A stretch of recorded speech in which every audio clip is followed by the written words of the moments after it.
தக்காளி சீசன் மலிவாக இருக்கும்போதே இந்த தக்காளி தொக்கு செஞ்சு வச்சுக்கோங்க. 3 மாதம் வரையும் கெட்டு போகாமல் இருக்கும். இட்லி தோசைக்கு ரொம்ப சூப்பராக இருக்கும். எப்படி செய்கிறதுன்னு பார்த்துருவோமா?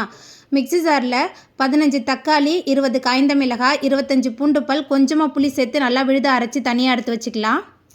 கடாயில் 1 டேபிள் ஸ்பூன் வெந்தயம், 1 டீஸ்பூன் கடுகு சேர்த்து நல்லா வறுத்துட்டு நல்லா பொரிஞ்சதுக்கப்புறம் கொரன்னு பொடிச்சு இதையும் தனியாக எடுத்து வச்சுக்கலாம். தக்காளி தொக்கு பண்ணுறதுக்கு அடுப்பில் கடாய் வச்சு 12 டேபிள் ஸ்பூன் எண்ணெய் சூடான பிறகு கடுகு சேர்த்து பொரிஞ்சதுக்கப்புறமா 25 பூண்டு பல், கொஞ்சமாக கருவேப்பிலை, மிக்சியில் சேர்த்து அரைச்சி விழுது சேர்த்துக்கலாம். கூடவே கல்லுப்பு, மஞ்சத்தூள் சேர்த்துட்டு நல்லா கலந்துட்டு ஒரு மூடி போட்டு வச்சிடலாம்.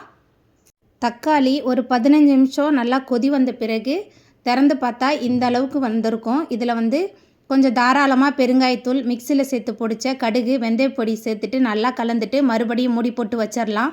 எல்லாமே சேர்ந்து நல்லா கொதித்து சுண்டி எண்ணெய் பிரிஞ்சு வந்ததுக்கப்புறமா இட்லி தோசையோட பரிமாறி பாருங்கள். ரொம்ப சூப்பராக இருக்கும்.